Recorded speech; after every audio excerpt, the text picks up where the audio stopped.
I'm Veronica Dudo. Tonight on EWTN News Nightly, shocking numbers. A new report suggests the numbers of protesters killed in Iran are far higher than previously thought. We have the details. Hitting the road, President Trump heads to the Midwest, where he's going and the message he's bringing.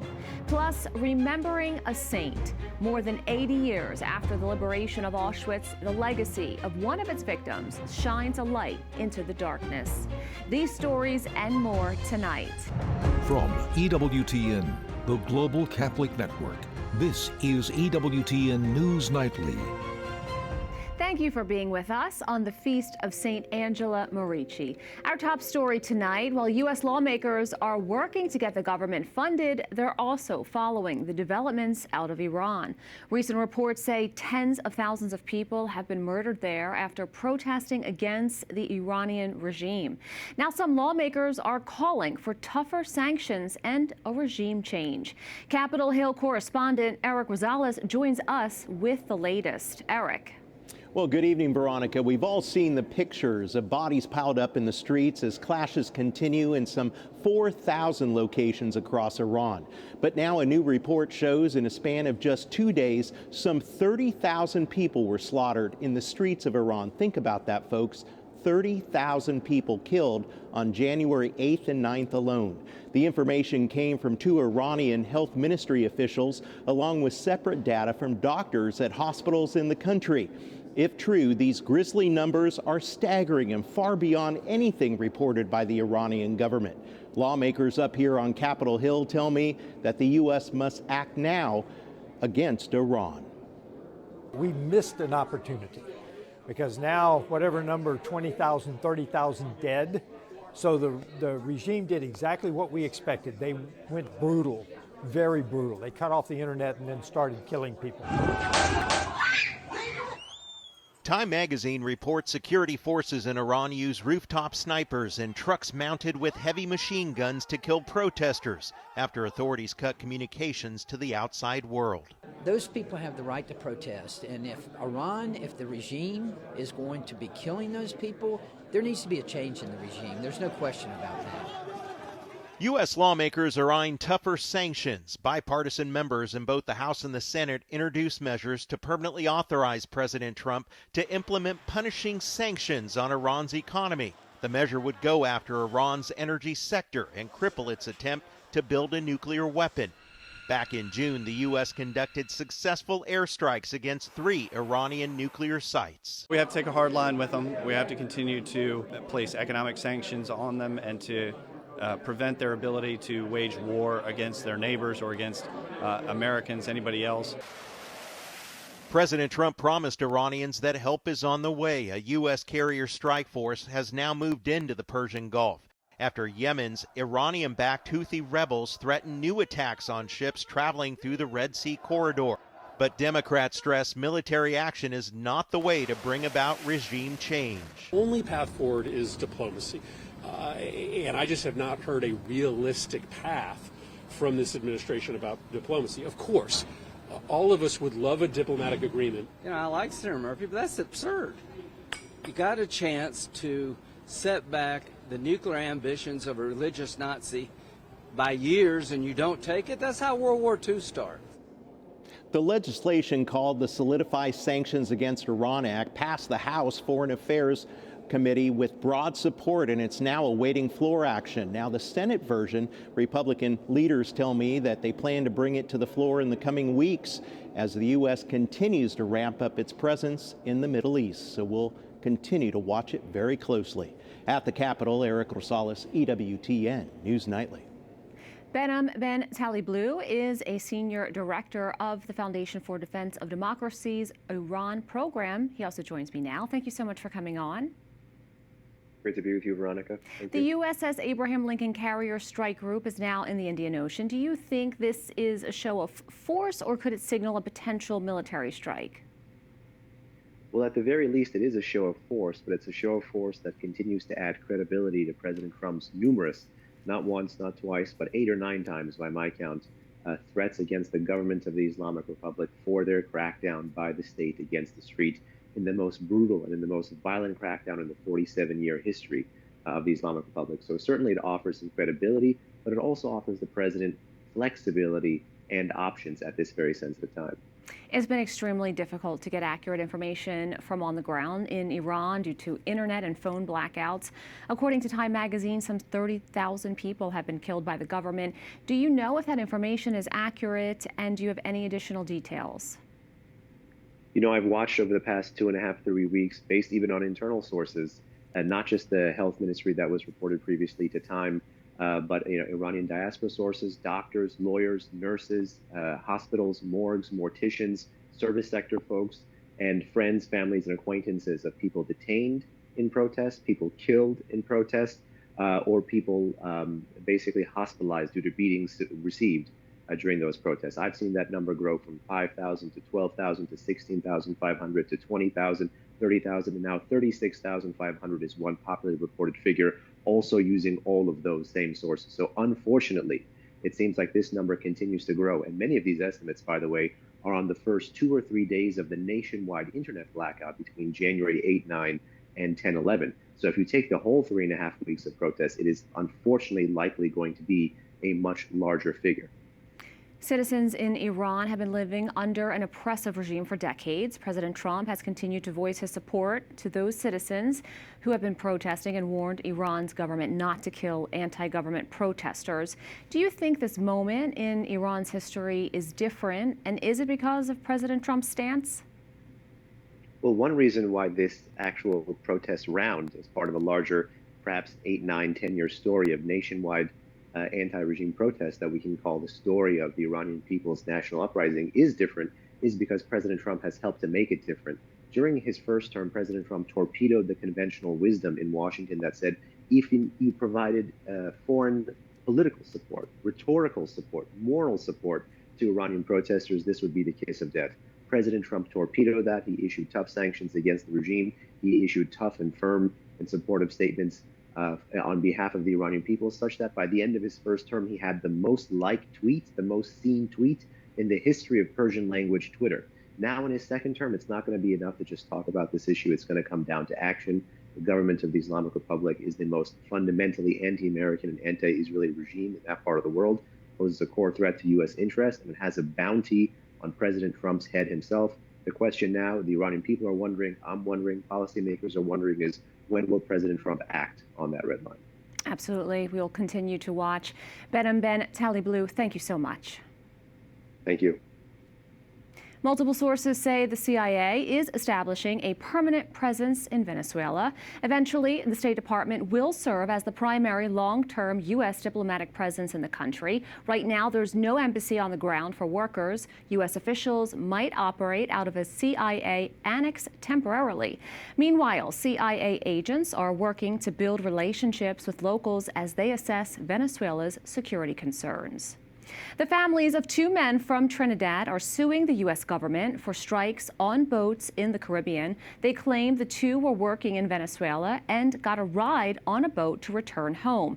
The Trump administration says the boats it targeted had been carrying illegal drugs. The families say neither men had any connection to drug cartels. So far, the strikes have killed at least 117 people. President Donald Trump travels to Iowa to speak about the economy. He wants to focus on affordability and highlight tax reform that could lead to bigger refunds. White House correspondent Owen Jensen questioned the president as he started his trip and joins us with more. That's right, Veronica. Before we flew off to Iowa, President Donald Trump told me prices are going down. He also discussed energy costs. It's part of the White House's strategy to have President Trump travel out of Washington once a week ahead of the midterm elections to focus on affordability issues facing everyday Americans. Democrats are not impressed. President Donald Trump departs the White House for a trip to the Midwest to speak about the economy. Sir, mortgage rates. How far would you like to see mortgage rates drop to? I'd like to see interest rates go down. Everything else is going down. We have the energy and fuel going down. We have gasoline in many states now at $1.99. Groceries are going down. We inherited a mess with very, very high prices, very, very high prices. And I will tell you, We've made a lot of progress. President Trump then flew from Joint Base Andrews to the heart of Iowa, first visiting the Machine Shed restaurant near Des Moines. No other country in the world has done what we've done in the last year. And I think it's the most successful first-term president. There's never been a year like this in the history of the country. The economy could be a major factor in this year's midterm elections. The GOP writes, tax season has officially begun, and thanks to President Trump and Republicans, many Americans will pay less in taxes and receive larger refunds this year. They also highlight no tax on tips, no tax on overtime, and no tax on Social Security. So we have the groceries going down, we have the energy going down, we have gasoline going down at a record clip, and that's what I want to do. We're doing well. But consumer confidence just dropped to its lowest level in more than a decade. And Democrats accuse President Trump of driving the economy into a ditch. They say families paid $1,625 more during his first year back in office, including $310 on grocery costs. And Trump is more concerned about his personal wealth and his lavish lifestyle than the issues Americans care about most. As President Trump left the White House, he was questioned by reporters about Alex Preddy's killing in Minnesota by federal agents. Asked if he thought it was justified, President Trump said a big investigation was underway, adding he wants a very honorable and honest investigation, and he wants to see it himself. Veronica, back to you. Thanks, Owen. The chief federal judge of Minnesota has ordered the acting director of ICE to appear in court on Friday, citing failure to provide due process to detained illegal immigrants. Todd Lyons must appear personally in court to explain why he should not be held in contempt after violating the court's orders.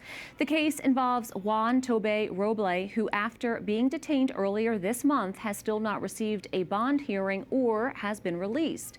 The judge says this case is just one of dozens that ICE has failed to respond to in a timely manner. This is a unit of ICE is being sent to Milan as extra security for the Winter Olympics. The Department of Homeland Security says ICE's presence supports the U.S. Diplomatic Security Service, and no immigration enforcement operations will take place in foreign countries. In response, the Italian Interior Ministry says security operations belong to Italian authorities. We have a lot more still to come on EWTN News Nightly. Big announcement why a new agreement between the EU and India is being called the mother of all deals. And another country considers a social media ban for minors. Details ahead.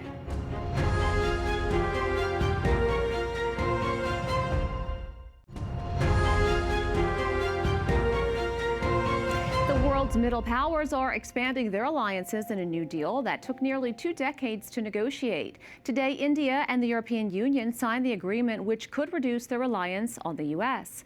Called the mother of all deals, it marks the largest trade deal between the EU and the Asian country. It will open new markets for an estimated 2 billion people in both regions. But some analysts also predict challenges, especially when it comes to compliance with EU regulations and standards. During the signing, EU Commission President Ursula von der Leyen called it a win-win solution. And this is the tale of two giants, the world's second and fourth largest economies, two giants who choose partnership in a true win-win fashion. But the EU and India aren't the only ones looking for ways to boost their economies while enduring tariffs. UK Prime Minister Keir Starmer is heading to China. He is scheduled to meet with Chinese President Xi Jinping tomorrow. Starmer is being accompanied by business leaders seeking new trade and investments from the world's second largest economy. Starmer's visit comes on the heels of a big move within China's military ranks. The country's defense ministry said General Jahng and the Joint Staff Chief are under investigation for allegedly committing severe violations of party discipline and state laws. They are the latest figures to fall in a long-running purge of military officials. Gordon Chang is the author of Plan Red, China's project to destroy America and the coming collapse of China. He joins us now. Thank you so much for your time. Well, thank you, Veronica. So the overall mood in China, could you tell us more about that? And also, why is the investigation of General Jahng so significant? The overall mood in China right now is one of gloom, and that's largely because of the economy, which didn't grow at the 5.0% pace that they reported for last year. We don't know where it was, but it could very well be around zero. Now, the investigation of General Zhang Yaoshao is significant because he was the #1 uniformed officer, and really this signifies complete turmoil in the Chinese military. And that also means complete turmoil in the Chinese Communist Party itself, because the party, because the People's Liberation Army is a party army, it's not a state army. Now, there have been a lot of moves. In October, the party said it expelled 9 military commanders on corruption charges. What do you think is behind this turnover in leadership? Well, there were purges and counter purges. So, for instance, in October, Xi Jinping's #1 loyalist in the military, General Hu Weidong, was purged. I don't think Xi Jinping purged him. I think General Zhang purged him because Zhang and Xi Jinping are not friends, especially now. So really what we have seen is a military in turmoil, which means that the Chinese military is really not prepared for major operations, and it probably won't be for quite some time. So speaking of that, does it look like there would be any type of invasion into Taiwan? No, but I also thought even before these most recent purges that there was not much likelihood of that for internal Chinese reasons. But that doesn't mean the region is safe from war, because Xi Jinping, I believe, thinks it's a high degree of tension is in his personal interest to prevent other Communist Party figures from challenging him, which means if one of these belligerent acts against neighbors goes wrong, I don't think Xi Jinping can de-escalate. I don't think he can act constructively, which means you could spiral down to war. And war in East Asia probably would involve most countries there. China, Russia, North Korea on one side, and the victim plus the United States on the other. In a post on X, you wrote that the U.S. needs to go to a higher state of readiness. Can you elaborate on that? We don't know what's going on in China right now, but Xi Jinping is perfectly capable of lashing out. He can take us by surprise. You know, most times when a regime is involved in something like this, they tend to sort of hunker down. But Xi Jinping is in the mold of Mao Zedong, and Mao used to lash out when he was under assault. So I think right now we can't take anything for granted, and it's better to be safe than sorry. What do you make of the recent moves from Canada and the UK to seemingly cozy up to China? Well, the United States, for good reason, has raised a lot of national security concerns with Mark Carney and with his predecessor. We haven't gotten anywhere, so Trump then lowered the boom with tariffs. And I think Mark Carney probably believes that a deal with China will sort of give him leverage with President Trump. But, you know, this is very difficult for him because Canada runs large merchandise trade surpluses against the U.S., so he doesn't really have that much in the way of ammunition against Trump. Gordon Jahng, thanks so much. Thank you, Veronica. Just before the trial began, TikTok settled a lawsuit over social media addiction. The suit accused TikTok and 2 other companies of deliberately addicting and harming children. Details of the settlement were not disclosed. The 2 other platforms named in the lawsuit were Instagram and YouTube. France's National Assembly has approved a bill that would ban social media for children under the age of 15. The bill now heads to the Senate before final approval. If the bill passes, it would ban children from accessing TikTok, Instagram, and Snapchat, while other networks would need a parent's approval. French President Macron calls the bill a big step and hopes it will become law by September. Up next on EWTN News Nightly, today the world remembers one of the darkest moments in human history, but even in the midst of evil, one saint offered testimony to God's love.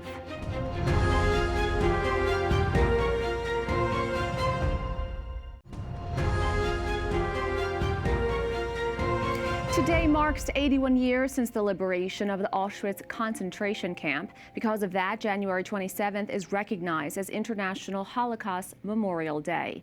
The U.S. Holocaust Museum says it's a time to remember the roughly 6 million Jews who died at the hands of Nazis. It says some people honor them by reading the names of the victims or lighting candles.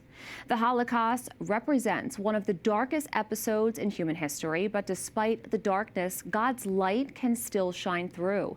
EWTN Vatican journalist Magdalena Walensky-Reedy tells us more about the saint who continues to inspire so many with the story of his heroic bravery and unwavering faith amid unimaginable suffering.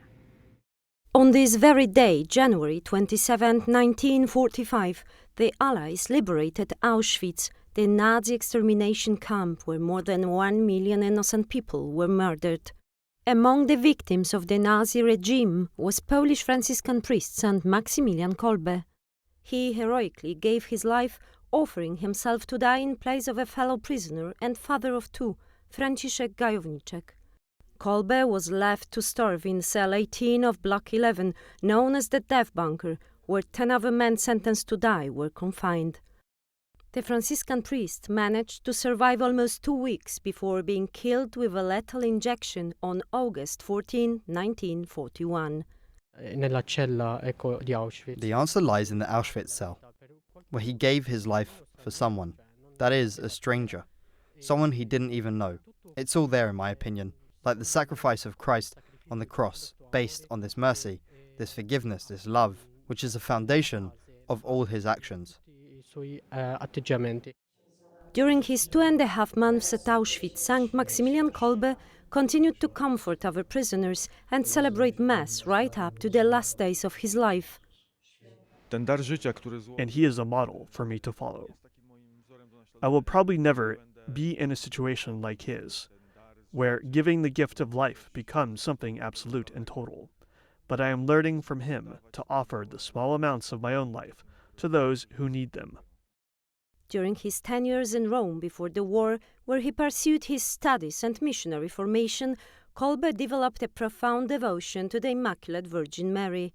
It was during this time that he laid the foundation for his missionary work at Nepokalanów, which he founded and eventually became one of the largest monasteries in the world. He used the press and radio to spread the gospel and foster devotion to the Virgin Mary. We must share with both the faithful and the non-faithful the treasure of our faith. And he began to work, using all the technology of his time to share it. Better to say, to make it bear fruit for the world. And today, with the technology that we have, we can use it for evil, destroying nations, waging wars and so on. Or we can do as Kolbe did, using it for our good. Maximilian Kolbe was canonized by Pope John Paul II in 1982 and is honored as steadfast witness to faith even in the darkest moments of world's history. He reminds us that even when evil seems to reach its peak, hope never dies. In Rome, Magdalena Walensky-Reedy for EWTN News Nightly. We thank you for watching tonight. Remember, you can follow us on social media, Facebook, X, YouTube, and Instagram at EWTN News Nightly. I'm Veronica Dudo. Good night and God bless.